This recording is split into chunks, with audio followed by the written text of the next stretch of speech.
বুবলি, তাহলে শাকিব খানের সাথে তোমার আর কোনো মিলনের সম্ভাবনা নেই নাকি আছে? No comments. অবশেষে সুপারস্টার শাকিব খানের নতুন সিনেমা তাণ্ডবের নায়িকা হিসেবে চূড়ান্ত হলেন চিত্রনায়িকা শবনম ইয়াসমিন বুবলি। দীর্ঘদিনের গুঞ্জন, ব্যক্তিগত ও পেশাদার জীবনে নানা চড়াই উতরাই পেরিয়ে এই জুটিকে আবারও একসঙ্গে পর্দায় দেখা যাবে, যা শাকিব বুবলি ভক্তদের জন্য এক বড় চমক। শাকিব খান ও বুবলিকে নিয়ে নানা গুঞ্জন, বিতর্ক ও সমালোচনার মধ্যেও এই জুটির অনস্ক্রিন রসায়ন বরাবরই জনপ্রিয় ছিল।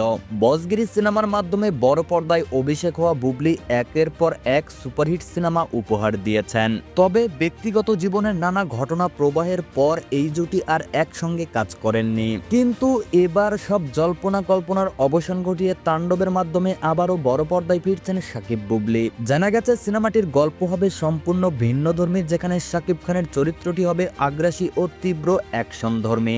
পরিচালক ও প্রযোজনা সংস্থা এখনো আনুষ্ঠানিক কোনো ঘোষণা দেয়নি, তবে বিশ্বস্ত সূত্রে জানা গেছে তাণ্ডবের জন্যই ইতিমধ্যেই বুবলিকে চূড়ান্ত করা হয়েছে। সিনেমাটির শুটিং শুরু হবে খুব শীঘ্রই এবং এটি হবে একেবারে নতুন ধাঁচের অ্যাকশনধর্মী একটি সিনেমা।